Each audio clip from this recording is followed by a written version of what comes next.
waxqabadyada xukuumadda Soomaaliland waa kuwa ku qotoma tiirarka salka u dhigaya horumarka iyo isbedelada qarankan. dhismaha dekedaha cusub ee hadda socda waa muuqaalada runta ah ee dabaqaya siyaasadda xukuumadda maanta ee Soomaaliland.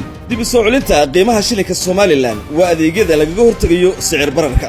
qalabaynta iyo dhiirigelinta mashruuca wax soo saarka qaranka waa siyaasadda koowaad ee xukuumadda uu hogaaminayo madaxweyne Muuse Biixi Cabdi. qodida dayactirka ceelasha dhaadheer samaynta balliyada iyo berkaduhu waa hawlaha ugu badan ee taabagalay sanadkii labaad ee xukuumaddani. dhiirigelinta ciyaaraha, kobcinta waxbarashada, fidinta adeega caafimaad iyo ilaalinta deegaanka iyo duurjoogtu waa himilada maanta ee qarankan. mashaariicda dhismaha wadooyinka cusub waxay ka mid yihiin dhaxalka qiimaha leh ee ay Soomaaliland waayi doonto. naqshadaha cusub ee magaalooyinka waa tallaabo geesinimo leh oo horey loo qaaday. mawaadiicdan iyo kuwa kaleba waa waxqabadyada xukuumadda Soomaaliland ee sanadkii labaad kala socda daawadayaal telefishinkan habeen dambe.